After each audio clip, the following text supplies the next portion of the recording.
Sometimes you just gotta tell the whole side. But Did it just get 200 degrees in here? it's the lights, bro. You complain about the lights all the time. We've been grease on the glizzy. This is crazy. Grease on the glizzy. You complain about the lights all the time. You got on because I can't see. I also got diabetic vision. That's crazy, G. This is the truth. I thought you was having a. You know that's how they check for diabetes, G? How? Through your eyes. Oh yeah, that's definitely one of the. I didn't know none of that shit till recently. I don't know either, but if they check, man, they might learn something. I gotta get better. We all do shit. It's worse for us because we fucking know better. Like, we know better and we do better sometimes, and that's the worst part. Then we go right back to shit. All three of us, you, me, and P, almost died this weekend. So we should do better about something. Right? P got food poison. Are we throwing them under the bus or we leaving them cool? Throw them under there.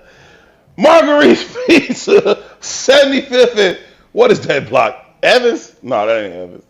Fucking block is that? It's about a 50, ain't it? It's a little bit east of 50. It's one block west of King. King Drive. Well, that's Calumet. It's Calumet? Okay. Yeah. One block west of King Drive. Margarita's Pizza. Pizza is decent. Not gonna hold you. But y'all are wild as hell for poisoning my bro, G. Y'all tweaking, G. I know y'all close at midnight on the weekends. Y'all was trying to get up out of there. But y'all was also trying to squeeze in one more order. Y'all took a 45-minute cook and tried to 25-minute his joint. Y'all crazy as hell for that. That boy threw up for 3 fucking days, living in the bathroom. It's coming up, it's coming down. It's coming up, it's coming down. He in here right now. His jogging pants loose as fuck. His t-shirt baggy as hell. Y'all done cost him about 12 pounds in 3 days. Y'all wild as hell for that. For real. I need to go get me a slice. You sound like Nisha now. Nisha was talking about that salmonella shit. Hey, you know what's crazy? She said I can lose 30 pounds by catching salmonella, nigga. You know what's crazy, G? My niece dates the son of the man Nisha's finna marry. Really? Dating this little boy for like 4 years. Really? Yeah, they like since high school. Like she ain't but 20 something, early 20s. I was like, yeah, you seen these county fish? Like, yeah. It's a small. Yeah. I was like, why you do that? These funny. She's like, that's such and such girlfriend. I said, I ain't know that. The world's small as hell, man. Why do the family always hate the partner? Like initially, at least, like. I've never been disliked for any family except for what? No, I ain't never been my experience. Yeah, I ain't never been. Shit, I hung out with my first girlfriend's mother like a few days ago. That sound like you. Yeah. Yeah, that sounds I don't even know what that means. P do. I don't even know what that means. Never mind. Fuck you and P. I digress. Yeah, y'all always digress. Can't stand y'all, man. Me and P went to the Cash Money reunion tour anniversary, whatever. For the 9-9. Yeah, man. It was cool. It was Cash Money, the Locks, and State Property. Who from Cash Money? Not Weezy and not Turk. No Wayne, no Turk. Apparently they sent Turk. BG was there? BG, Juvie, Manny, and Baby. Oh, that's cool. BG and Juvie probably. Well, you everybody like Wayne, but I like BG and Juvie most. Yeah, hey, I had a startling revelation, and I'm low-key upset about it. As I'm sitting there doing this whole show, and the show keep going on, G, and they playing song after song after song after song, and I came to the realization that in the absence of Lil Wayne, Baby has the most turned songs out of everybody on Cash Money. That's because they conditioned y'all to like trash shit. That cannot be true. I've never liked Baby as a rapper, G, but I'm telling you, as they went through hit after hit after hit, the songs that made me like, oh shit, this was the shit. It was either Baby songs or at least songs that Baby was on, and I always hated Baby's one verse. Baby song that's a hit. I don't fucking Gator Boots. That's kind of my point. Trash. What? You don't think that's trash, G? What? That's a nursery rhyme. I got everything in my mama name. That's trash. That's crazy that you think that's trash. That is ass music. That's so trash. That's you wild for that shit. Nigga, there ain't nothing good came out of New Orleans with the exception of I'm About It, the movie. Other than that, I fuck with that shit. I got the hookup. The movies was Them was the first Tubi movies. They was though. Salute. They went platinum in the hood. They did. They definitely went platinum in the hood. They did. But no, I can't rock with Juvie. My favorite of all of them. And it ain't like I'm going to play Juvie. You know, Juvie's the most. He's probably the most talented. And I like his Tiny Desk concert too. I just watched the Tiny Desk concert. Yeah, it was good. But I'm not even bullshitting you. Every time I found myself like standing back up at my seat, I was like, this is another fucking baby verse. Like, and I was disappointed in myself. All three of them songs is whack as fuck. All three of them songs. All three of them. It was decent though. Shout out to the Locks. Always love to see the Locks. It was a sound issue. P said it was a sound issue, but I know all the Lock songs. I might have been just singing in my own head, thinking I'm hearing it right and shit. What was the order? Because I know you said State Property opened up. State Property went first, then Locks, then Cash Money. It was a Cash Money tour, so the Locks was in the middle. State Prop went first. It was Beanie Sigel, Freeway, and the Young Guns. Chris and Neef was there. Okay. Yeah. That's dope. I seen. Which one is the heavier one? The Chris and Neef. Chris. He was on Beanie. I mean on Bleak. I saw that too. Yeah, I saw that too. Yeah, that's cool, man. That's dope. I'm sure it was dope just because of the nostalgia of it all. That's really what it was. And P was saying his favorite part was the fact that Manny Fresh, he did like a roll call to see who was in the building, but he did like an age roll call, and he was like, "Who in here 30 and up?" And it was like, "Yeah." Like, "Who here 35?" I was like, "Yeah." He was like, "Who here 40?" I was like, "Yeah." So it was the fact that it was all grown motherfuckers in the building. So he kept saying, 35 and up, make some noise. And it was like, wasn't no kids there. It was like busting, like, you know what I mean? You had to be there to really feel State Property and Cash Money and even Locks. Like, you had to be around at the time for that to really hit. So it wasn't for the kids. I fuck with it though, man. It sounded like it was dope. It was a good time. It's a good time. This is gonna be a good time too. Welcome to this edition of Herb and Tou. I am seated comfortably alongside Toussaint Warner. My name is Herb Howard. This is where we get together and talk about issues that currently impact the black community. We talk about how those issues impact us individually and collectively. We need your help as we talk through these issues to find the optimum solutions for how we can overcome said issues. This is why people would be thinking it's a teleprompter here. Every time people like ask me about like, it's a teleprompter in there? I'm like, no. People come to the studio like, ain't no teleprompter in there. What do you be looking at? I'm just looking at the camera talking to the dirtbags, but P sits right behind the camera, at least the ones I'm looking into, and he's doing a wild ass dance right now to your neighbor's wild ass music. My neighbor, like you don't own space here. My neighbor, that's your man. I don't go past the threshold of this doorway. You be down there a lot. Here you go. It's always me. It's always me. You be down there a lot. Hey man, we had you was telling a story about we almost died this weekend, but I ain't gonna tell you my almost died story, but okay. I do want to tell you my emergency room visit story. Okay, come on, emergency room visit. So it's one of the funniest places in America. It's early. If you're not in the emergency. This is an early emergency room visit. It's like 6. It's not late, yeah. But you ain't gonna get seen till the next day. So sure. You know what I'm saying? Sure. So I'm in that motherfucker grimacing in pain. But I called my old lady like, let's go down there. We go down there. And if you got context for who my old lady is, she is the bougiest nigga that was born in the 70s, right? It just is what it is, right? I can imagine her in that, right? Like, oh my God, right? So a woman comes in the emergency room and she's wiping off one of the chairs with a wet wipe, which is understandable, right? Sure. Like, I don't want none of this shit. These dirty niggas that. These are the sickest people alive. But as she turns, because she's wiping the chair, I get a glimpse of her ass and it looks like she peed on herself. It's the emergency room, though, so anything could happen. You could be sick, right? You could be fucked up. I'm not judging. No, it's not. Right? It's not a place to judge. It's not a place to judge. It's a place to laugh, though. But I'm not even judging. It could be. Even if you did pee on yourself, maybe you just that fucked up. I don't want to laugh at it because I'm fucked up too. I don't want God to curse me, right? Let's all walk out of here healthy, right? Right. So the lady takes the wet wipe. She sits down after cleaning the whole chair. Right. She sits down. She got on some motherfucking Air Max 95s. And she doesn't look homeless at first glance, right? She starts wiping down her Air Maxes, clean the Nikes pristine clean. Yeah. Sits back up, puts the wet wipe in her mouth and starts eating it. You're lying. You're lying. Now I only tell this story because what I just said, my wife is with me. He's right? Lying. I'm not lying. He's telling and the shit gets worse. It gets worse, right? Now, mind you, y'all see this brace on my hand. So if it comes to some goddamn warfare, I only got one hand. Right. And I'm thinking I got a 1 quitter hit at every one of these motherfuckers because I'm always thinking like that. And she eats dirty and used she's wipes. eating dirty used wipes. So, right? But it doesn't stop there. So, man, I preface the story when I'm with my bougie ass wife. Because I'm expecting her to be appalled. I'm usually cool with crazy shit. I can deal with it a little bit, right?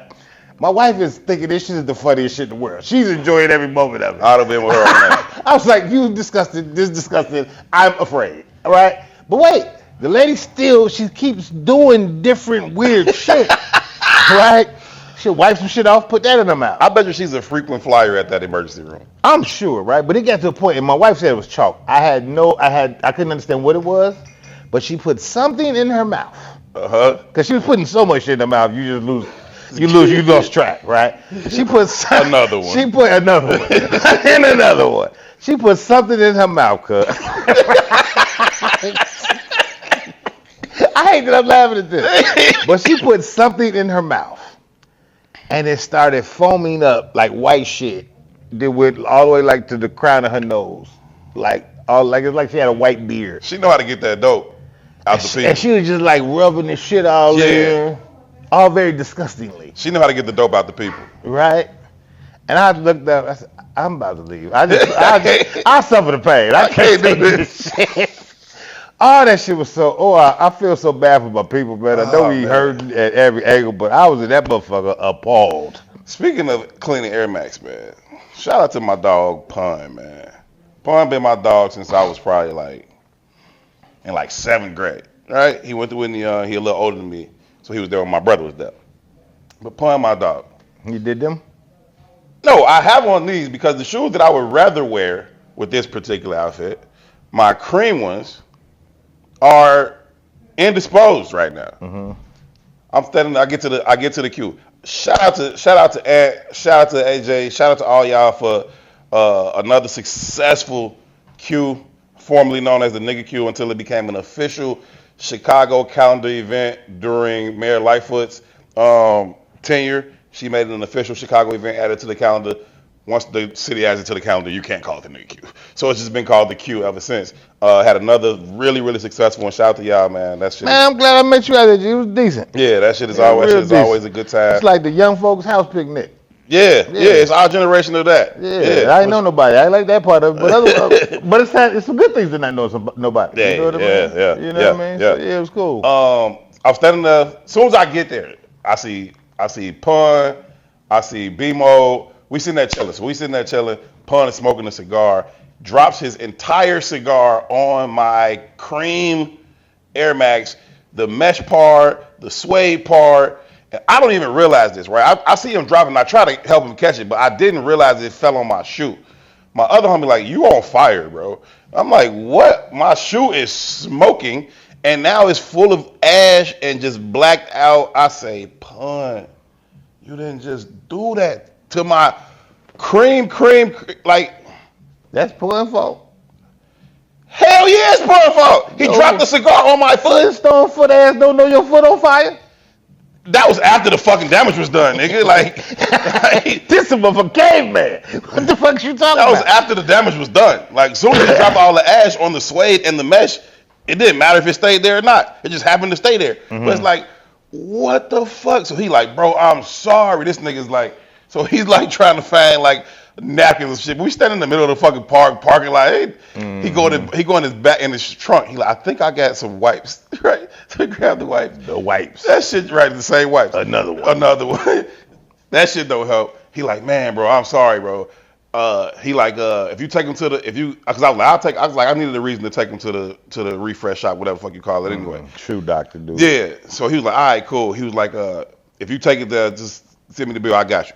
I'm like, cool, but we straight, bro. Don't trip. But I was blue because now I just got there. The rest of the day, and you know when you got like a stain on your outfit. You try to hide the stain. You can either try to hide it or you have to over-explain it every time you see somebody else. I'm walking around the rest of the night like, nah, see what happened when I was talking to Pun and Pun dropped the thing.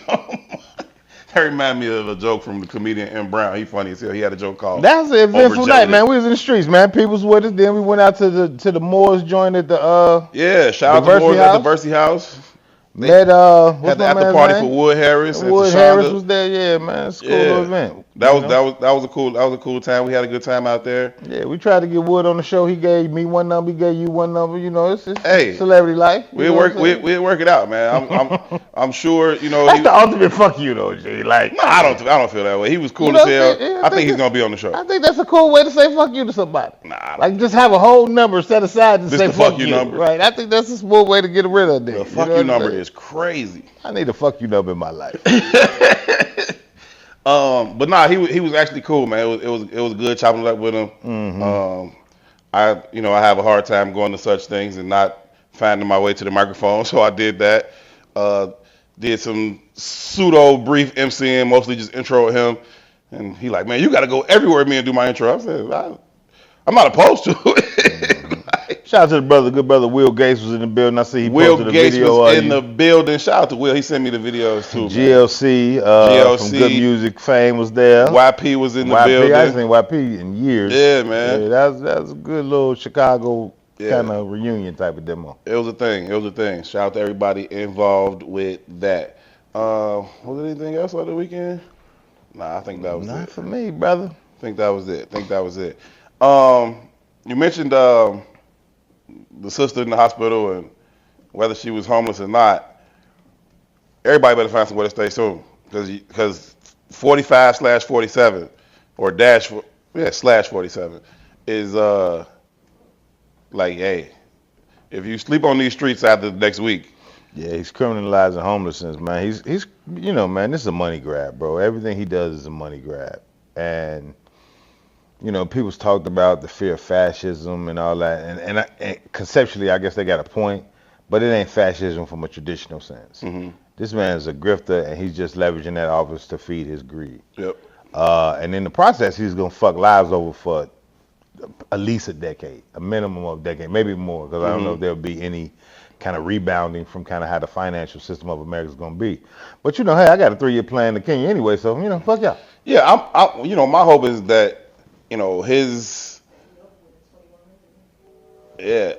hoping that his, ignorance brings about a new day in America where the people really understand that the government don't have your best interest at heart.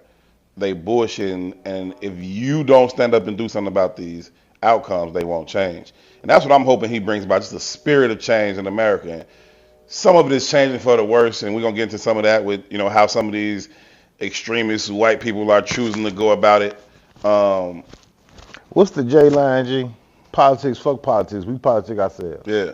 Right? Yeah. But at its core, what that really means is we're government. Right. Right? So regardless of who he is, they didn't vote for who he is. They voted for a racist doctrine. Yeah. They're not going to change. It's a reflection of oneself. Yeah. That's what this is. That's what they are. That's what you get. Mm-hmm. It just is. Mm-hmm. So change is not a construct that I believe in context to the origins and history of this country and the people who control it and dominate it. Now you got options. You could out birth rate them motherfuckers into oblivion, or you can murder them. But to expect change is not a real thing. So I don't mean change from that side. I mean a rise up from the other side, from all of the oppressed people, from all of the downtrodden, from everybody who's financially oppressed and oppressing every other way, physically oppressed. You know what I mean? You think if that demographic rose up, do you think they would treat the rest of the country in a more humane way, or do you think they would implement those same kind of aggressive, greedy policies? Yeah, I think that's a good question. I think that's always a worthwhile conversation to say, okay, do you want to change this, or do you just want to be in control of this, right? And I think probably the latter. Probably more people just let me control it. Yeah, because not so much change it. If you think about any other entity, McDonald's got a government. Yeah, you know what I'm saying? Yeah. Have you ever worked in any other entity or been in any other entity where the power operates differently? No, that's the culture. Yeah. You know what I mean? It's the culture, which is just like the catfish being a bottom feeder. Eventually, you gonna eat till ain't nothing else to eat, and you're gonna die. Yeah. You know what I mean? This shit is a revolving door of killing yourself at the end of the day because it's all out of whack. We're dealing with the problem from the branch and not the root. So, as he signs these executive orders and criminalizes homelessness and forcing people into institutions. Like, But what institutions, right? I think I heard that and I thought about like what institutions are we speaking of? Psych wards. Yeah, but that don't really exist, right? And the reason I have a problem with that or being a real thing, like they've closed that shit nationwide, right? Here's what I'm saying before you answer. Cook County Jail has been classified as the largest mental health institution in the country. Mm-hmm. It's just Cook County Jail. It's just a jail. It ain't very many mental health professionals in that motherfucker. But this is also Chicago. Right? So you can, not saying it's right, but it's still Chicago. It's Cook County is large enough. That shit is big as a penitentiary. Right. You know what I mean? Yeah. You can't do that in Minneapolis. Right. You understand what I'm saying? Because it just doesn't accommodate that. And then you'd have to spend some more money to get mental institutions. And he ain't even do that. Yeah. His goal ain't to spend. His goal is to steal. And it definitely ain't to heal. Yeah. So you're not talking about healing these people. You're just throwing them somewhere. Yeah, man. So, drop the Epstein files and somebody, do what you got to do. I ain't going to say nothing other than do what you got to do, whatever that means. What must be done shall be. You know what I mean? You touched on, self-love or self-hate or whatever it may be. I forgot how you worded it right before the show came on, but I like that way. Do you remember how you worded it? No. Yeah. Why we have an infatuation with being less than? Yeah. Yeah, maybe that's what it was. But I just feel that way, man. Like and it shows up in a very nuanced kind of way. You know what I mean? And we can justify it through language and articulation. And but when you pull back the layers, man, it's just like, man, you honestly feel like you ain't worthy, right? And what drove me to this topic, I guess you could say, is I'm a fan of Joe Budden Show. I watch most of his pods most of the time. And they did a show recently, aired a show recently, and they talked about Hulk Hogan passing away. Yeah.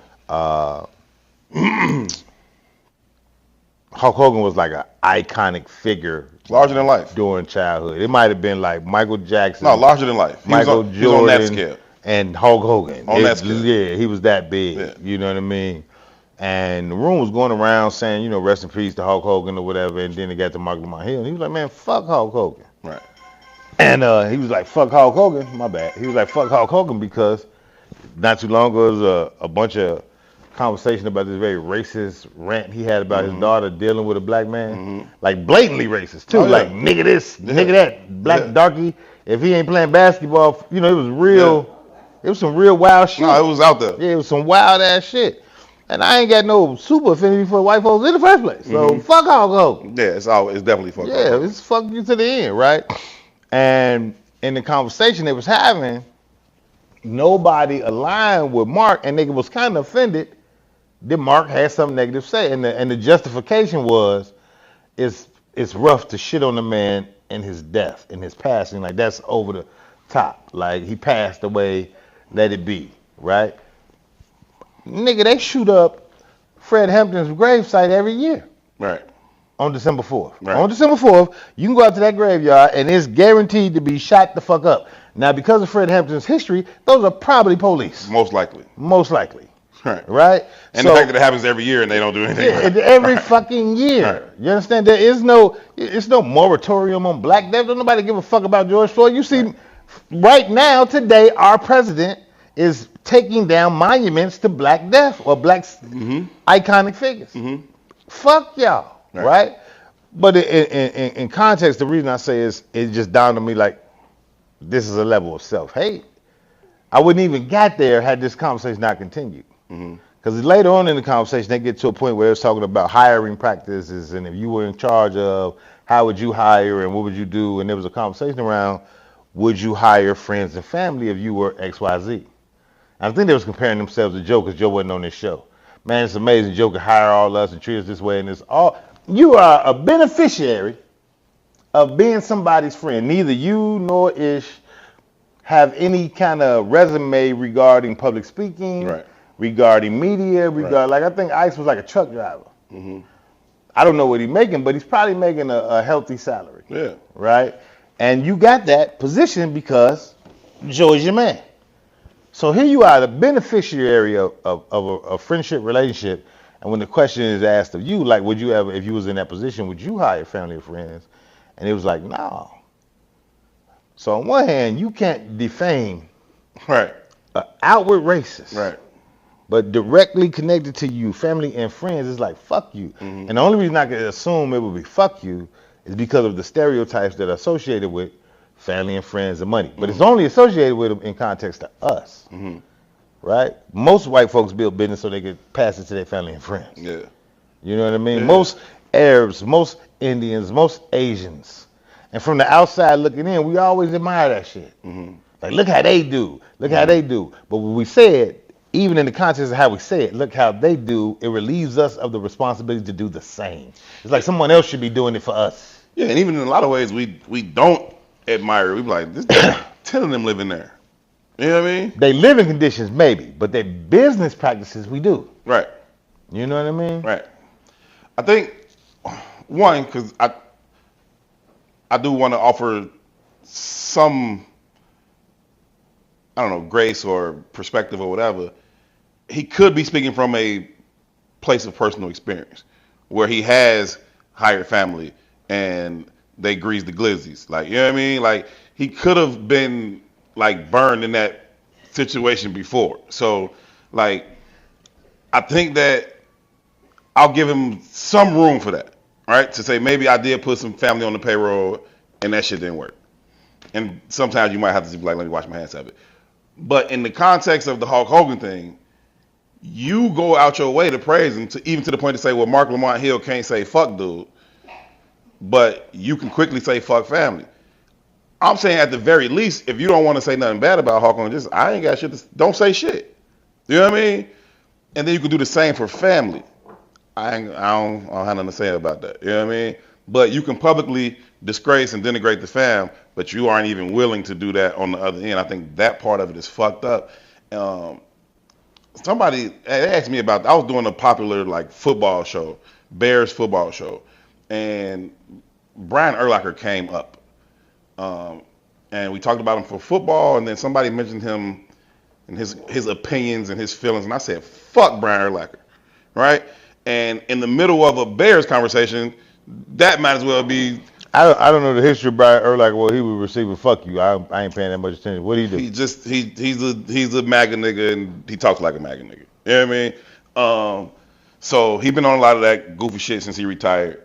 And as long as we talking about football, he's one of the best to ever play the game. But when you mention his fucking opinions, I said, man, fuck Brian Urlacher. And to say that in the middle of a Bears conversation is like, fuck Jesus Christ or something. So everybody like, clutching their pearls and shit. Like, did he just say that? Like, yeah, I said that. Fuck dude. The moment we're not talking about him being a middle linebacker, fuck dude. Nah, what? Like, you know what I'm saying? It's like, well, you might bump into him one day. I don't give a, I bump into a lot of people who I say fuck them. That don't make me no damn difference. Like, Hulk Hogan was that nigga until he wasn't. And then fuck Hulk Hogan. And that don't change because he dies. Like, it is what it is. Like, this same kind of conversation resonated again this week with the Polo Ralph Lauren released the Oaks Bluff collection, right? Which is like, what's the name of that little high-end ass Martha's Vineyard? It's a collection of HBCU designs based on the black community at Martha's Vineyard. They got a black designer as the lead designer on it, a guy from Howard, Alpha 2 frat. And it's getting a lot of acclaim. Like, everybody's championing it. Like, man, this is dope, this is dope, this is dope. But on another end, it's getting a lot of pushback. And on the other end, it's saying, man, you know, fuck Ralph Lauren. Then there's another conversation that comes up about that ain't black, right? As if there's a black experience is like one monolithic, right? And I do think at a lot of levels we're a monolithic group, but even in that monolithic group, there's different experiences between Stony Island and Cottage Grove. You know what I mean? If you this is a Chicago-based podcast, so there's a conversation you could have, like a dude from the east side, dude from the west side, dude from the south side. You could not have a conversation with any of them, and just by their style of dress, you could tell where they're from. Yeah. Right? There are differences in our experiences, right? And the pushback was just interesting to me. Like, you know, they didn't. It's like there's not this kind of upper echelon class of black folks. And what I mean by that, even if it's not economic, it is I think everybody has an aspirational idea in America, right? Yeah. So you praise the Cosby Show because that's what that presented, right? A doctor as a daddy and a lawyer as a mama. I've been black all my life. I ain't never met that family in real life. You know what I'm saying? But that family inspired a generation or more to at least try for those kind of ideas. You know what I mean? And you know, on one hand, like I ain't gonna lie to you, like I ain't got to buy clothes just because of a lot of relationships I got. But if I go buy shit, I'm going to buy Polo 99% of the time. And that's just because I'm a child of the 90s. Polo was a thing. It's where I'm comfortable. You know what I mean? But conceptually, like, far as what they're doing with the Oaks Bluff brand, they're giving away scholarships. They are legitimately reinvesting and rebuilding the Oak Bluffs community with money and stuff from the whatever the sale of these products are. But I just thought it was a very interesting conversation in our own community about how we can't fuck with it because it doesn't resonate or it doesn't I don't know, fit into the box of this hood or ghetto or idea of what blackness is. Yeah. You know what I mean? It just was interesting to me. Yeah, I've been seeing a lot of conversations about that, about, you know, what Polo wasn't originally intended for, but hip hop being hip hop, if hip hop touches it, it's now something else. I don't give a fuck what it was meant for, right? Now, I do resent that a lot of the brands and owners of these brands, they like, I don't want you niggas on my shit. So whether we talk about what was the champagne before Ace of Spades? The Cristal. And he was like, man, don't turn my motherfucking fine champagne into some shit y'all pour on the floor at the club. Like, that's not what it was here for. Or you got like Tommy Hilfiger when hip hop got his hands on that. Like, no, you know what I'm saying? A lot of these brands that have come out and said certain things like that, like, no, that's not what my shit was for. I do like resent those brands for that. But I can't deny that once hip hop touches something, it becomes Timberland. I don't know. I didn't make those. These are fucking workers' boots. I don't know Lowe to have that kind of report. I don't know Ralph Lauren to ever come out with that kind of. I haven't heard that from them. Yeah, okay. You know, I wasn't necessarily trying to put that on them. I'm just saying my initial point was more about how things change when hip hop touches it, right? And so it could be this, you know, buttoned up sweater type thing, and you can wear it to where it looks like the way Carlton would wear it, or you could wear it the way Nas would wear it, you know what I mean, or something like that. Like it's a different. It's a style thing. Hip hop touched it now, so you might have made these boots for people working in construction sites and in the forest and all that, but now they just Timbs that we wear casually with sweatpants and jeans, and you know what I mean. Like, ain't got nothing to do with that. So it just is what it is. Once we touch it, it's whatever the fuck we say it is. I do think we should figure out ways to have some equity in these types of things. We're going to influence these brands in these ways, then there should be some residuals on that. So partially why I brought this up, though, I'm a Polo guy. You know what I mean? And in my opinion, but the Oaks Bluffs Outshoot brand of Ralph is doing it right in how it's paying homage to the Oak Bluffs community. Yeah. Right? But there's another conversation that kind of happens simultaneously, though, right? Like, he's selling these T-shirts for like $165. Right, Actively Black is a black brand that's on its way up and it's been working hard to get some recognition, right? And it was like, man, we can't sell the numbers that he's selling at $135 to our same community for $60. Right. You know what I mean? Right. Fubu, Carl Kanai, we wouldn't put that shit on our bodies today. Right. These people created the style and the look that these other people are emulating. Right?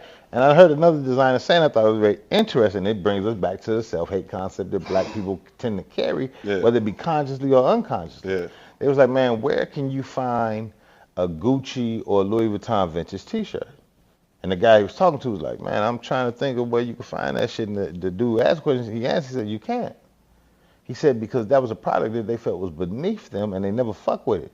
But as streetwear became more and more popularized, they jumped into the streetwear game. Now real streetwear designers who come up out the culture. Yeah, the hip hop influence. Can't complete. Man. No, they can't influence, but they can't compete. No, I get it. Right? So it might be the hip hop influence, but it's our lack of self-worth that has us aspiring to ideas. We're caricatures of ourselves. We create a concept, the white man steals it, and we deem it as better when the white man validates it and buy it back. It's being complicit in our own demise, right? And you do that in a lot of ways. Very interesting conversation to me. And so, you know, you get Pharrell as the creative director of Louis. You get, you know, then you get Pusha T and Malice as runway models.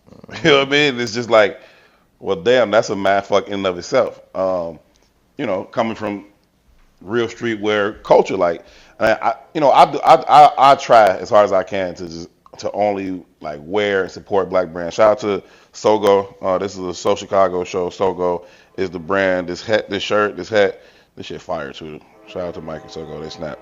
I like the details in it. Her braids say I love Shy. Shit, raw as hell. But yeah, shout out to Sogo on that, and all the different brands. But it's difficult, right?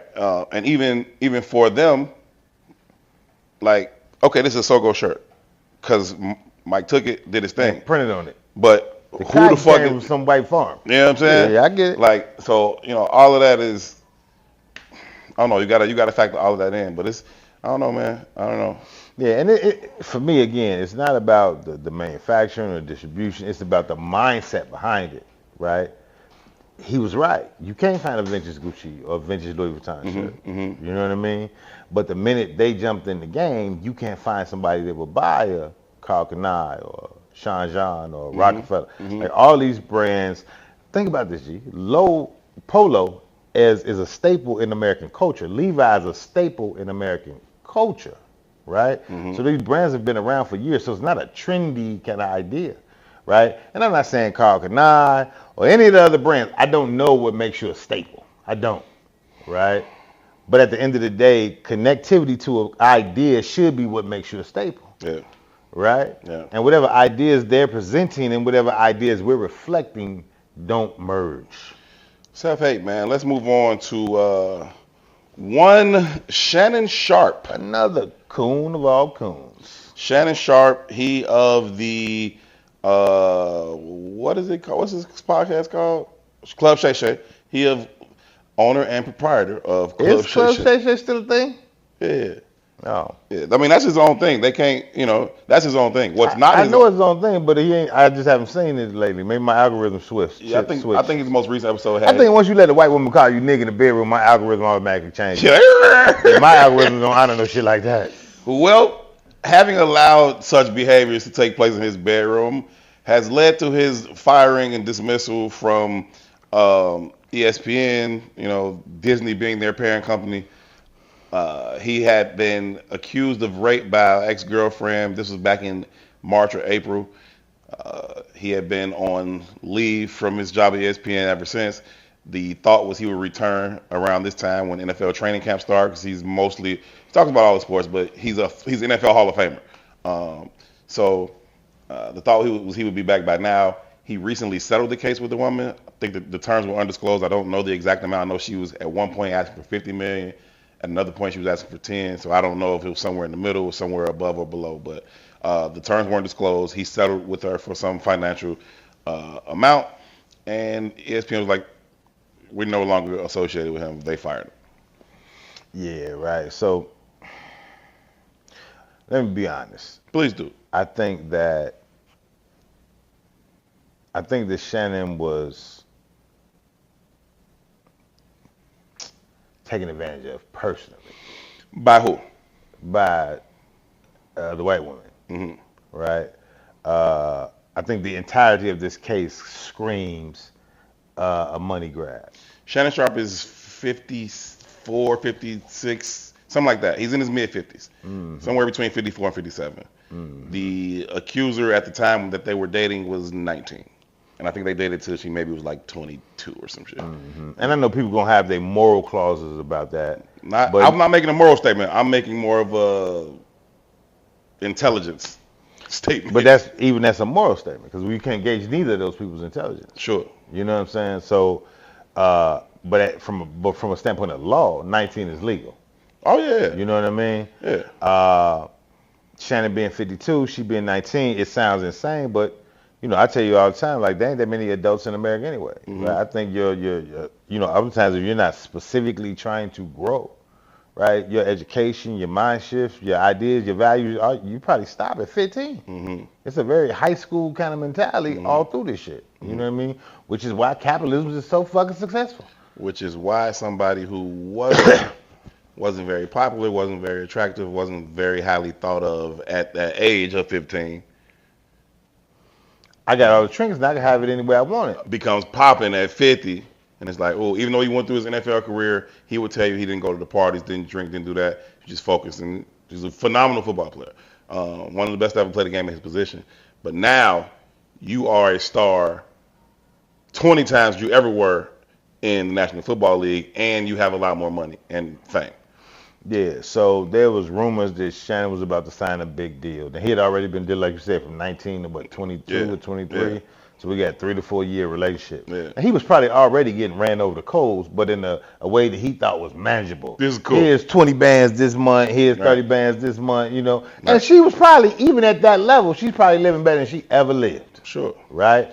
But rumors started circulating that he was about to sign like $100 million contract with his club, Shay. Right. So once that came about, that rumor started to spread from a legal standpoint. Right. Mm-hmm. You have a whole team of lawyers out here looking for people to kind of make them kind of deals because they do shit to run your name through the mud, and you'll settle under the table before that because you don't want to lose the opportunity to the deal. Yeah. Right. Matter of fact, corporate espionage. A lot of corporations will hire a motherfucker to do that to you so they don't have to pay you your fullest rate. Pause.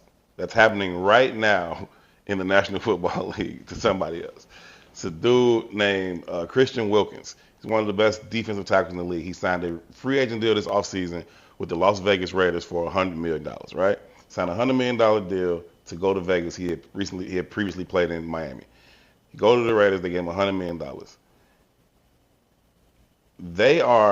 They just cut him, and they're trying to recoup every penny that they can recoup back for cutting him. He hasn't played a game for them. They just signed him to $100 million, and they cut him. Now, the real reason they cut him is because he has some type of injury in his foot that required surgery. He had the surgery. The team doctor said he needs another surgery. He got a second opinion. They say he doesn't. He's like, I'm refusing the second surgery. They like, man, we're not finna keep you on the books for $100 million when we think this particular injury in your foot is not gonna allow you You're a bad horse. to be it's worth. To make glue out your ass. There we go. Yeah. There we go. So that's the real reason. But this is how they found a way to get around it because they can't do that. You know what I mean? They say he's been going a lot. He went around the locker room, playfully kissing teammates on the forehead. I didn't know the story. Tickling niggas' feet. I didn't know the story. And he's okay. You go back to clips of him in college, in the game. I saw him grab somebody's nuts. In the game, a man is on the ground. He reaching around, grabbing his nuts on the field. Tickled his nuts. They win a national championship. He in front of the podium, jumping up, doing splits. You know what I'm saying? Like he's 300 some pounds. And this is the sport you love. Come on, man. Come on, man. Come on, man. Come on, man. Niggas wearing tights. Come on, man. So they said, hey, we're not firing him about no injury shit. We can't do it. We would never. But this behavior, the sexual harassment has to stop. This behavior is appalling. He can't be around here doing splits, kissing other employees on the forehead, tickling balls. He's making people uncomfortable. So yeah, that's there's your corporate espionage. Yeah, it's a dirty game. Although they didn't send nobody at him, he actually does this goofy shit. It's a dirty game. But, it's a dirty game, man. But yeah, so even the lawyer that the girl has is the same lawyer that put Jay in that situation with Puff. Yeah. You know what I mean? Like the lawyer has a history of being this kind of a guy. He's ambulance chasing. You know what I mean? Jay wasn't going. Yeah. He's just his matter of time. But anyway, the point I'm making about this whole situation is all of this is either like the most perfect storm in the history of perfect storms, or this was just a scheme. Right? She saw opportunity to get out the $30,000 box. Hit the $50 million box, and she asked for $50 million. And you said she's since retired from her OnlyFans? She's since retired from OnlyFans. She cut her iPhone off. You know what I mean? She's moved on to a new career. I don't need this ring camera anymore. No more ring lights. Right, the ring lights. I'm done. Bye. So I'm resigning. Click. You I get the made it. Fuck out of here, man. I done settled for $10 million. But with all that being said, Shannon's a goofy. Oh, and again, I can have my own moral response to a 50-plus-year-old dealing with a 19-year-old child, and that's its own thing. But most 19-year-old woman. For me, though, I don't give a fuck if she's 162. Yeah. right? If you're sleeping with a white woman Mhm. and allowing her, so requesting her to call you a nigga, something is wrong, my boy. Something is really wrong. Something is wrong. That's self-hate. That's self-hate at a different level, right? This is the same guy who owes. I said that he wasn't as rich or as famous during his playing career, but he also doesn't have a podcast now where he's more rich and more famous without his playing career. He owes all of his fame and fortune to having gone to Savannah State, who gave him the only chance he had to go to college football because he wasn't very intelligent. He had a very bad speech impediment. He still has a speech impediment, but he's worked through it. Shout out to him. He's not unintelligent, but he just, whatever. The man is like a half a generation away from slavery, though. Like, you can't have that shape. He's on record as saying he didn't take his first plumbing shower until college. He never had indoor plumbing. They would go outside to the outhouse and splash water around or whatever. He's the genuine article. He knew slaves, first name basis. He knew them. He might have lived with that lady that was a slave until 65. That was got to be his mama. Until 1965. He might have lived with her. Hey, man. Yeah, so he comes from that type of shit. What's interesting is he has an older brother named Sterling Sharpe who's about to go into the Hall of Fame this year. Mm-hmm. Sterling Sharpe, phenomenal football player, has his career cut with a neck injury. His career, yeah. But he was phenomenal, better than Shannon. But he's also not a goofy. Mm-hmm. Like, you just look at him, he's just a man. Like, family, you know what I'm saying? I ain't saying he don't make no mistakes. I don't know the nigga like that. But you could just see them and like, this is your elders had different level of responsibility. All that came with it. Your big brother is this. And then you get to this level of fame and you are chasing white girls around. To call you a nigga as you pay them by the thousands. Yep. Now by the millions. The millions. She took you for a couple M's, bro. They didn't disclose what the number was. This was at least 7 figures. Yeah, she got a couple M's. Maybe about your 8. Ass. Yeah, she got a couple M's about your ass, G. She retired from OnlyFans. Hey. Right. Hey. She had to make a couple M's. Because a lot of them making M's on OnlyFans. A lot of them making M's already. So, you know what I mean? We'll move on from young Shannon to the T app. You familiar? I'm not real familiar. Yeah. I've heard remnants of what it is. Yeah, you might be on it. I doubt it. P definitely on it. That's more of a P thing. P is definitely on it. I was always a silent assassin. Nah, P, you on it. Talk about I hope not. I was the good guy, bad guy.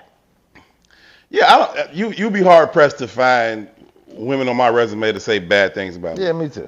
Yeah, maybe one or two, but like. Yeah, I'm moved like that. And if you do say bad things about me, it's because I wanted you to say bad things about me on purpose. Like we met, somehow we got to that place. Yeah. Anyway, the T app is an app that's been created. Only women can join the app, and they join the app to denigrate the men that they've been with. Oh, he ain't shit. He got this many women. He did this to me. He did that to me. This, that, and the third. And that's what it is. And you can upload, I think they say you, like red flags, you upload this person and then other people upload them and then, okay, this person got X amount of red flags, right? And really, really popular. What qualifies as a red flag, though? Like, how would you? Whatever she say you did or didn't do. Okay. You know what I'm saying? Okay. There's no fact checking on this. These women are anonymous to the thing, or they were anonymous, to the thing, and they can say whatever the fuck they want. And then you, as the unsuspecting male, having done nothing wrong to these lovely young ladies, are now having your reputation tarnished all over the interwebs because they playing, right? Black women, I don't know who else is taking to this. I mostly know black women, right? Excited. I'm on group FaceTime with a bunch of my homies, right? Women, men, and they charged up. They all trying. It's a waiting list. Y'all have a group FaceTime? In 2020, we had started a thing called Shot Club. Just yesterday. Yeah. In 2020, we started a Shot Club. How's that gay? I just said. Anyhow. Moving along. We on there talking, and they talking about it, and I didn't know what it was, but they like, yeah, you get on there and walk the band. They like, I'm on the waiting list. I'm like, you on the waiting list? There's a waiting list. Yeah, you got to wait to get in. They like, you used to be able to get in in a few hours, but now they waiting like a week. Like, server can't hold all these damn people. Or how you make a line outside the club. Like it's exclusive. Yeah, then you walk in the club, there's 12 people in there, like that kind of thing. So they waiting. I'm waiting to get in, or I'm already in, so I'm gonna send you an invite. You'll be good, type shit. Whatever. Anyway, And this is exclusive to black women. no, I'm saying I know black women, so I haven't had the conversation with white women or Okay, Asian women. okay. You know what I'm saying? I'm just hearing how they're talking about it and how they telling some of my homies like, "You definitely gonna be on there." Ooh, and I'm like, "Hey, this is wild as hell, and it's probably fucking illegal. Like, it should be illegal. This is defamation, and you got the right to face your accuser. If you're gonna be out here saying all this wild shit, I got the right to even know who this is. But this is anonymous. This is a bunch of anonymous pages saying, you know, he hit and left, or he was dating me and dating her, or he walked the bed. Some of them saying like he gave me diseases, STIs and shit. Like, it's like, hey, cool out. You know what I'm saying? But anyway, shortly thereafter, I learned about it. Maybe like the next day or so, the site was hacked, and all of the information about these anonymous women was leaked. And so, Really? yeah, yeah, right. And so all this stuff come out. I don't know. Maybe it was just a whole trap. Maybe it was a Trojan horse in the first place, just a trap in that way.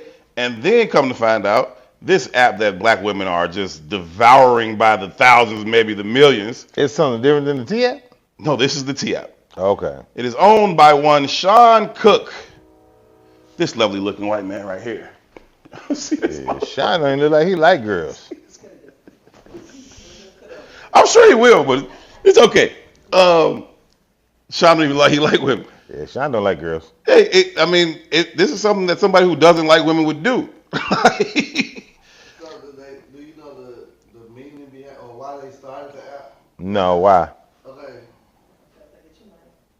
So the app was created originally for safety precautions in Texas or somewhere. Like they were supposed to, for all the women, like it was supposed to be like an Amber Alert for bad niggas or rapists or you know what I mean. That's called the fucking sex offender registry. I mean, that exists already. This was abusive. This was like the abusive nigga registry. You know what I'm saying? So it was originally for women who were abused, and they wanted to show who their abuser was, so women wouldn't run into them. Okay. But now the black women our beautiful black women has. This nigga made me go half on dinner. Them queens. The queens Who don't like Olive Garden. Right. He tried to take me. He tried to take me to Olive Garden, girl. Red flag. Red flag. So that's what's going on with that. I was like, hey. But my back to self-hate though for me, right? And I don't know much about it, but how we influence culture is very interesting, right? The app's called the T app. That is a very centric term to black women. Yeah. I don't even know white women, so I'd be off my shit anyway. I don't hear them say the T. I heard the T. You know what I mean? I hear my daughter say. They say it now. They might say it now, but conceptually, those things start in our communities, right? When I looked at most of the advertising is advertising geared toward black culture and black people, right? So to see the owner of it being who he is, who looks like he's straight up out of a Ralph Lauren Polo ad, the one on the other side of Martha's Vineyard. Yeah. You understand what I'm saying? It's just very interesting how all of the marketing is catered toward black women and black people, right?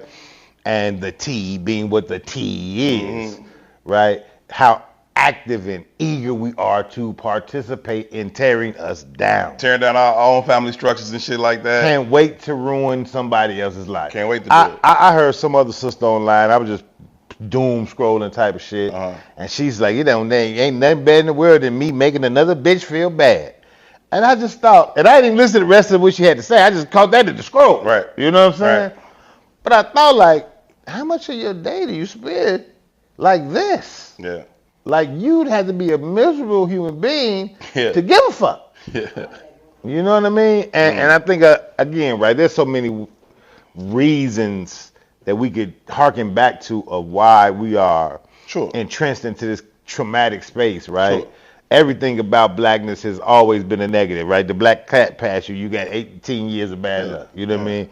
Everything, black and ugly. Black widow, black magic. Black magic, everything black is this, and this, and this, right? I get what the American system has done to us, but at what point in time do we let go and begin to shape our own narratives? Yeah. Right? I saw Ari Lennox come out the other day talking about how she was mad at Martin for making the black jokes against Pam. And I never really watched Martin. I was supposed to do that before Yeah, in this that's fight. disgusting Like, too, boy. whatever, that shit was terrible. But Okay. my point in saying that is that like even the things that we create, like think about we talked just in this conversation, we mentioned the Cosby Show, not giving any grace to Cliff, Right. but it was like we can't wait to shit on that. Yeah. I'm a '70s baby, Right. right? And I was active. I've been there. I'm off the porch at 7. Right. I ain't playing.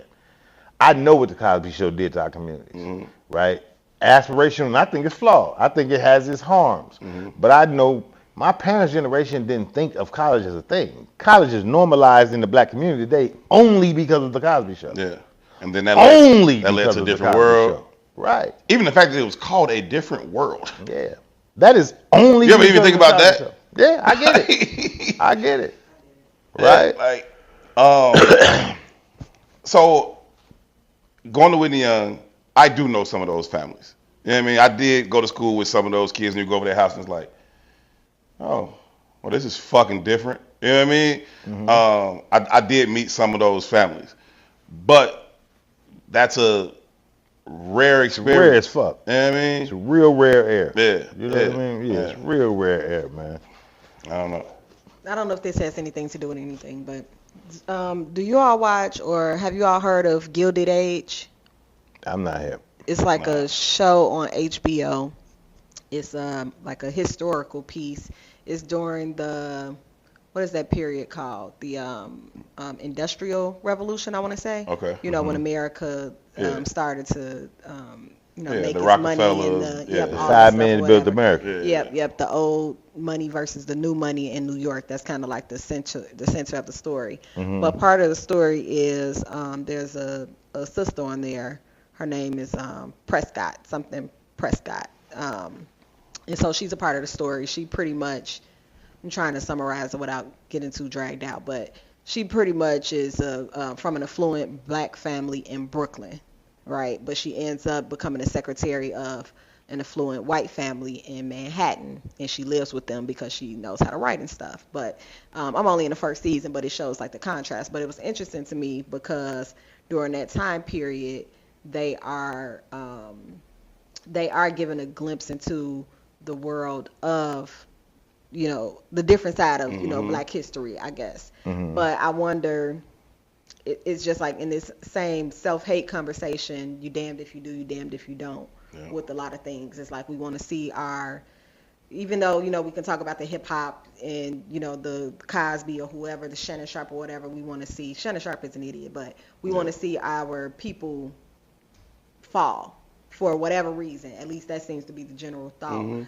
But then here in this show, they're showing, it does show like some, it shows the prejudice that was happening and the racism and stuff like that. It just hasn't been as cutthroat as we usually see it on TV. So I'm wondering, like, how do y'all think that, is that a good thing or a bad thing? I don't know, right? But I'm going to answer your question with another question, Joe. Yeah. Just listening to your explanation of the show, The Gilded Age, right? You like, here's this affluent black woman from an affluent black family goes to live with an affluent white family. Yep. Right? And then you was like, we love to see each other tear each other down, but we praise each other for on the road up, for the aspiration on the road up. And my question would be, like, what's the difference, right? What does real black affluence look like? And maybe if we wrote that narrative, we wouldn't be so eager to tear, because even that narrative would have to separate ourselves from the white idea. You answered that earlier when you asked me. You answered that with a question earlier when you asked me if those people could take over the power structure, would they change it or just want to control it themselves? You know what I mean? Yeah, but The aspiration is the same. yeah, It's not even different. But I guess I'm putting like a, I don't know, hypothetical on the table. What does real black affluence look like? Because there's a difference to Indian affluence than it is from white affluence, right? When you look at an Indian wedding of affluence, Yeah. it is a cultural thing, Yeah. right? Now they got their own problems, right? They shit on poor Indians too. They shit on dark Indians too. They shit on black girls. But too. Indian culture has an identified Came up anyway. construct. You understand what I'm saying? has an identified construct. Same thing with any other culture that we go down the line with, right? And the affluent Asian family looks a little. Now, affluent Asian family in America might look one way, but an affluent Asian family in Hong Kong looks very different. Right. You know what I mean? Right. So what does an affluent black family look like? And the only reason I'm asking that question is because that self-hate that we're talking about, even in wanting to see the fall down, you can't separate the rise up. It's still based in the same self-hating concepts. Because affluence to us looks like separating ourselves from us. Affluence for us looks like being able to purchase the Louis Vuitton instead of the Carl Canai. Yeah. You understand what I'm It's saying? waking up saying, how many women can I shit on today? It's all of those things, right? But it's only in reference point on looking back at the pack and saying, look how much further I am than you. Right. Right? I hate when these rap niggas get on these TV shows and talk about I wear these Jews trying to inspire you. No, the fuck you don't. You're trying to shit on me. No, the fuck you don't. You've never put a jewel on to inspire, you lying motherfucker. Yeah. You put it on to shit on me. You put it on to stunt, to shit on. Yeah. Right? And the second you see another motherfucker with a clearer diamond than you, you're also embarrassed. Yep. Joe Buttons has like 5th row seats at the Garden. Fat Joe said he was in the Joe Budden seat to shit on him. Yeah. He's 2 seats behind you, you son of a bitch. Right. Right? You're not inspiring, you lazy motherfucker. Nah, you trying to shit on me. Right? For sure. That lazy ass, ignorant ass conversation, and from a lazy ass viewer, listener to accept that bullshit irritates me. But they're one and the same. They work on the same goddamn pulley. One with the other. One with the other. Right? Mm-hmm. So you got to separate yourself. I guess at the core of it, to even attempt to find self-love, man, you got to let go of whiteness. Right? And as long as the aspirations that we are aspiring to is directly tied to and connected to, then so will the falls. That's why Shannon couldn't wait to find him a 19-year-old white woman to call him nigga. To call him nigga is crazy. Call me nigga. Like, that makes your dick hard. He loved it. That's insane. He loved it. You know what I'm saying? Like, that's loved it. insane. Back to Joe Buttons. They do the Joe Buttons relationship show. It was another dude in the same position saying the same thing on there. There must be a community of these motherfuckers. Yeah. You understand what I'm saying? Yeah. Like, it's some wild shit going on out here, man. And then you have to ask yourself, like, how deeply ingrained in that is. And I'm very conscious and I'm very aware that the minute your eyes open on this motherfucking soil, you are being indoctrinated with reasons to hate you. Right? But if it's that active, you have to be at least that active in learning to love you. Twice as much. Like, I always say that, like, white people are definitely inflicted with the American disease of white supremacy. Black people are twice as inflicted with the American disease of white supremacy, because white people, they get to hear all the time, you're better, you're better, you're better, you're better, you're better. And they get treated as such. And they internalize that shit, consciously or subconsciously, right? Chosen or not chosen. They internalize that shit. Black people also hear, white people are better, white people are better, white people are better, white people are better. But we also hear, you ain't shit, you ain't shit, you ain't shit, you ain't shit. It's twice. It's double. It's not just they better. It's also I ain't shit. You know what I'm saying? Like, it's Not just I ain't shit. It's plus they better. plus they better. If you grew up in a house with 2 children, it's one thing if the parents like told your sibling, you are great, you are great, you are great, you are great, you are great. And that's fucked up in and of itself. They only told them that. they just didn't mention you. And they just didn't mention you at all. But you hear that, and they also turn to you. I say you hear. They also turn to you like, you ain't shit. It's not just like you great. I don't know. I might appreciate But that you ain't also, shit over you to ain't just not shit. give me a fucking mention. At least they see me. I'm here, bitch. If motherfuckers say you great, you ain't look at me. Hey, what about me? What about me? And they don't say shit. You ain't shit. That might be hurtful. That might be worse. What's the movie, Antoine Fisher? Yeah, that might be Nigga. worse. They all knew their name by how she said nigga. Nigga, that's you. That's you. She calling you. Yeah. Yeah, man. That was all self-hate from her. Yeah, man. Movies like Precious. Yeah. Abuse that little girl, let her boyfriend rape that little girl. All self-hate. I want to say this too, man, and I'm also starting to like fully grasp and understand that I grew up in a very privileged situation. Mm-hmm. I had both of my parents, and even though me and my mother had our qualms, I knew I was loved by my family. Yeah. Right? I had these conversations around trauma, around abuse, and just even the expectations and ideas that people put on other people. Men put on the women, women put on the men. And that shit got to be birthed somewhere, G. And I'm wondering, because I didn't grow up, I'm in the hood, but I didn't have a traumatic experience per my view. Mm-hmm. Mm-hmm. Right? And I wonder how much trauma was really permeating in them households when them doors closed, because it got to be some other shit going on to produce the product that we've produced. Well, it's intentional, it's the systems, but it's also ingrained, it's ingratiated. You go back to slavery, and you got to understand the trauma that a woman would feel when this white man come in and physically have his way with her, rape her, whatever, and this black man who she loves, who she adores, is helpless, can do nothing for her, right? And I know on some level she understands that, because we enslaved, and I've seen these people abuse you time and time and time again. But also, help me, nigga. That has to be a natural feeling. That has to just be a natural feeling to be like, man, you let this white man come in here and rape me. You didn't do nothing about it. Never mind that you couldn't do nothing about it. That's one part, and I'm sure they understand that on some level. But at a natural level, it's like, damn. And then going all the way back to that, you start to build this divide. You start to create this divide that says, even if she don't resent you, right? Even if she's not upset with you, even if she don't blame you for that white man coming in there and raping her, you think y'all affection is the same after that? You think you can go in there and cuddle her? You think you can go in there and make love to her after that?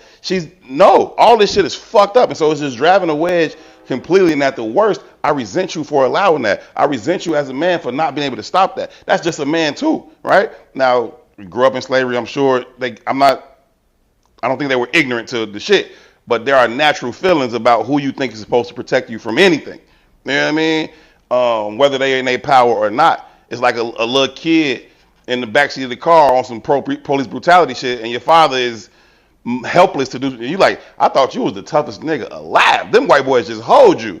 You know what I'm saying? Like on some deep down internal shit. So I think that's above the ground. I think that's a little bit deeper that we got to go to the root though. Okay. Right? And this speaks to the conversation we was having last show, right? I think the disconnect between us is the disconnect between us and God, right? Hear what I'm saying when I say that, right? Because you take advantage of my woman. I'm not helpless. I just have a decision to make. It's the Nat Turner shit. I just have to die there. It's time. It's time to die, right? If you whooping my ass and my child is there and it's a life or death situation, then either you dying or I'm dying. And that's just a decision that has to be made, right? But if we believe, and I ain't even no Christian or the Bible, none of that shit. But if you believe in the doctrine, even if you believe in the God in you, even if you, here's a construct, right? Whether per the doctrine, the start of man is in the Garden of Eden. True. Well, what does the Garden of Eden provide? It provides everything. Right? So even the ideas that are aligned with our culture as we know them today as provision and protector are falsified ideas because God already provided. He already provided. Right. So I just got to be. It ain't my job to fucking provide. That's not my God job. Provided. God Everything provided we need. all of it, right? Right? So I just got to decide on the God in me. In this moment, I'm supposed to make this whatever decision that is. Yeah. You know what I mean? And be comfortable with whatever the outcome. Whatever the outcome is, accept that. You just gotta accept it. It's tough, man. If you don't, then you live in scarcity. You living in fear, and you'll always be imprisoned by an idea. And you always feel inferior, even if you become a multi-millionaire with a hit podcast and you're a Hall of Famer, and you still want a young white girl to call you a nigga. Or you make songs about leaning back and sit in the second row of the next game and wear diamonds to inspire. Exactly. All of it across the board. You still this big. You're a fucking infant. Emotionally and mentally. Yep, lean back, nigga. We gotta go. Appreciate y'all for tuning in to this edition of Herb and Tou. It is intellectual thuggery at its absolute finest. I promise y'all. Go back to the double shot, bro. I promise y'all, we don't sit here as much shit as bro say. Even sometimes I'd be like, God damn, that's wild as fuck. We don't sit here just to say wild shit. We don't sit here just to shit on the Shannon Sharpes or the Fat Joes or the Diddies or the Jays or whomever the fuck. This is an intellectual conversation that's said with the gumption that it takes to say real shit in the face of a society that don't want to hear real shit. Intellectual thuggery at its Hey absolute man, even finest, before we man. sign out too, man, real quick, man. By the time this airs, man, shout out to all them big Leos with that Leo NG. Hey! On the day that this airs, it's gonna be Facts. Big E's birthday. Happy Facts. birthday, Big E. Happy birthday, Happy E. birthday too. Happy birthday, E. It'll be your birthday the next day. Happy birthday to you. It'll be 2 when it come out. It'll be 2's birthday when it comes out. Oh, okay. So the yours the day before? Yeah, E is the day before me. She got that Obama shit on her. I passed that one. Happy birthday to both of y'all, man. Happy birthday to my girl Ashley.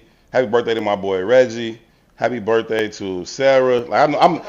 Cousin Brooke, Cara, Uncle Carl. It's about what's Leos around here, nigga. We talking about what's in this room. I'm saying I'm surrounded by Leos. Yeah, okay. And I happen to like you niggas sometimes.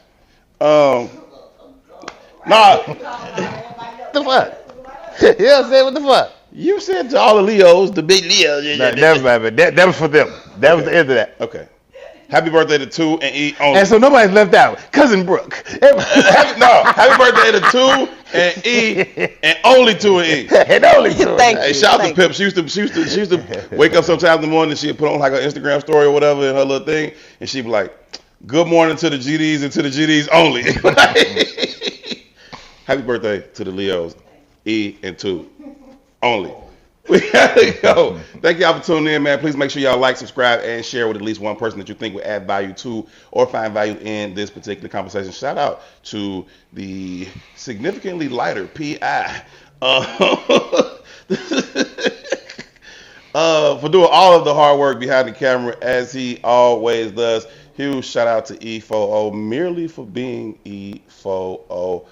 We still at Lily Pads Cold Treats. Foster Beach all summer long. Pull up. Go and grab you a root beer float. Go ahead and get you a root beer float. Go ahead and get you a hot dog. Shout out to nephew. Go ahead and get you A some grease ice cream. glizzy. No. Shout out to get you a snow. The Text me the name of them now, Ito. You should change the name though. Straight up. That's a great marketing tag. grease glizzy. Grease glizzy. The glizzy greaser. That's hilarious. Make sure y'all pull up though. It's going down. E is talking about doing maybe. So you gonna do something up there for your birthday or no?